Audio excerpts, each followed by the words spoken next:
Hi friends, welcome to Eeha vlogs. ఈరోజు మనం అందరం దర్శించుకుంటున్న టెంపుల్ ఏంటో మీ అందరికీ తెలిసే ఉంటుంది, ఎందుకంటే వీడియో చూస్తుంటేనే మీకే అర్థమవుతుంది. పరమేశ్వరుడు 101 శివలింగముల రూపంలో దర్శనమిచ్చే ఆలయం ఎక్కడో లేదండి, మన కీసరగుట్టలో ఉంది.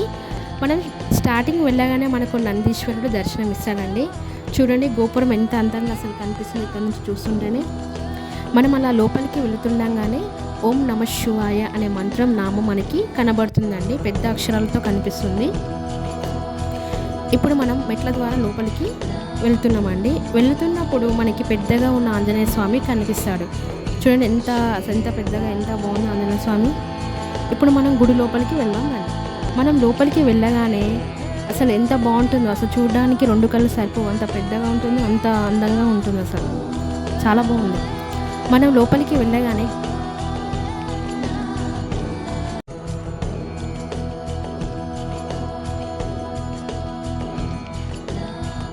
ఎంతో అందంగా కనిపిస్తుంది.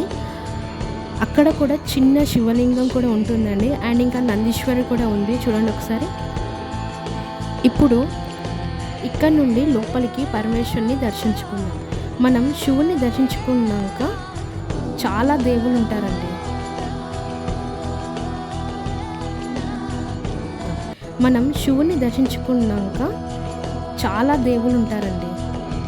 అసలు శివలింగాలు అయితే ఎక్కడ పడితే అక్కడ మనకు కనిపిస్తూ ఉంటారు. అలాగే దేవుళ్ళు కూడా ఉన్నారండి, హనుమంతుడు అండ్ నరసింహస్వామి, నాగదేవత, ఇంకా చాలా గుళ్ళు ఉన్నాయి. ఒకసారి మీరే చూసేయండి. ఇక్కడ చాలామంది భక్తులు ఉంటారండి, ప్రతిరోజు ఉంటారు ఇక్కడ అయితే. నేనైతే ఫస్ట్ టైం వెళ్ళాను, మా ఫ్రెండ్ అయితే ఎప్పుడూ ప్రతిసారి వస్తూనే ఉంటుంది. ఈ టెంపుల్కి వచ్చినప్పుడు అయితే నేనైతే చాలా చాలా హ్యాపీగా అనిపించిందండి ఈరోజు నాకైతే.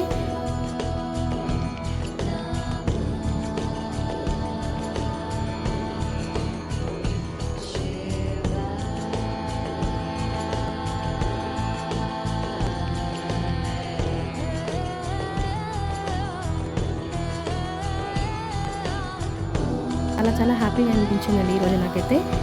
ఇక్కడ చూడండి, ఇక్కడ ప్రసాదం కొనుక్కోవచ్చండి. మేమైతే ఈరోజు లడ్డు తీసుకున్నాం, నిజంగా చాలా బాగుంది లడ్డు అయితే. మేము అక్కడే తినేసాం. కొంచెం ఇక్కడికి ఈ దారిలో వస్తే నాగదేవత ఆలయం, అమ్మవారి ఉంటారు. ఇక్కడ మాకు అమ్మవారి దర్శనం కూడా జరిగిందండి.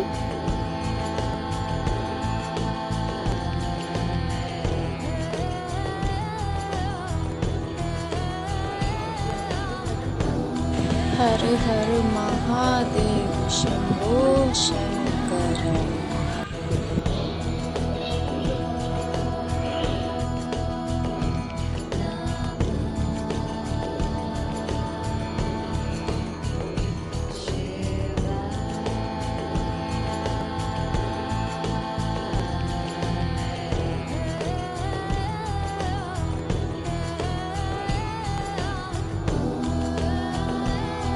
చూడండి అసలు సూర్యుడు అసలు ఎలా ఉందో, ఆంజనేయ స్వామి వెనకాల సూర్యుడు అలా ఉంటుంటే అసలు ఎంత బాగుందంటే అంత బాగుంది.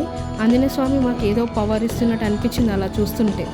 ఇక్కడ మొత్తం అయితే శివలింగాలే మనకి కనిపిస్తాయి. అసలు కీసరగుట్ట యొక్క చరిత్ర ఏంటో మనం ఇప్పుడు తెలుసుకుందాం. రావణ సంహారం అయిపోయిన తర్వాత తిరిగి అయోధ్య వెళ్ళే దారిలో ఇక్కడ ఆగి ఈ గుట్టను చూస్తే ఇక్కడ శివలింగాన్ని ప్రతిష్ఠిస్తే బాగుండు అని, శివునికి పూజలు జరగాలి అని ఎందుకో రాముడికి అనిపించింది అంట. శ్రీరామచంద్రుడు హనుమంతునితో నువ్వు కాశీకి వెళ్ళి మంచి శివలింగాన్ని తీసుకొని రా, మనం ఇక్కడ ప్రతిష్ఠించి పూజలు చేద్దాం అని ఆంజనేయ స్వామితో రాముడు చెప్పాడు. అప్పుడు రాముడు మాట వినగానే ఆంజనేయ స్వామి కాశీకి వెళ్ళాడు. కాశీకి వెళ్ళిన ఆంజనేయ స్వామి అక్కడ మొత్తం శివలింగాలే కనిపించాయి. ఇన్ని శివలింగాలలో ఏది రాముడికి నచ్చుతుందో అని తెలియక అక్కడ ఉన్న 101 శివలింగాల్ని అట్లనే తీసుకొని వచ్చాడు హనుమంతుడు. కానీ సూర్యుడు అస్తమించేలోపే శివుడికి పూజలు చేయాలని రాముడు అనుకుంటాడు. కానీ ఇంకా ఆంజనేయ స్వామి శివలింగాన్ని తీసుకొని రాలేదు.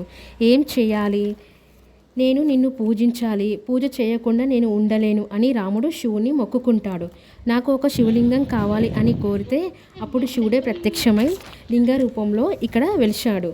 కీసరగుట్టలో మనం చూస్తున్న లింగం అది స్వయంగా ఆ శివుడే వెలిసిన స్వయంభూ లింగం. అప్పటి నుండి పూజలు జరిగాయి. పూజ అయిపోయిన సమయానికి ఆంజనేయ స్వామి 101 లింగాన్ని తీసుకొని వచ్చాడు. రామ మీకు ఏ లింగం కావాలో నాకు తెలియదు, అందుకే 101 లింగాన్ని తెచ్చాను, నీకు నచ్చింది తీసుకో, మిగతావి అన్నీ కాశీలో పెట్టి వస్తా అన్నారు. అప్పుడు రాముడు పూజ అయిపోయింది, నువ్వు వస్తావు అని చూశాం కానీ ఇంకా రాలేదు. అప్పుడు శివుడే ప్రత్యక్షమై శివుడే వెలిశాడు అని చెప్పాడు. అప్పుడు హనుమంతుడు నేను తెచ్చిన ఏ లింగం కూడా రాముడికి నచ్చలేదు అనే కోపంతో ఆంజనేయ స్వామి తోకతో ఆ లింగాలన్నీ విసిరి కొట్టాడు. మనకి కీసరగుట్టలో కనిపించే లింగాలు అవే. అప్పుడు రాముడు నీకు ఎందుకు అంత కోపం, స్వయంభుగా వెలిసిండు కదా, ఇక్కడ నిత్యం పూజలు జరుగుతాయి. అప్పుడు ఈ జనాలు కేసరిగిరి అని పిలుస్తారు. కేసరి అంటే మీకు తెలిసే ఉంటుంది కదండి, ఆంజనేయ స్వామికి మరో పేరే కేసరి.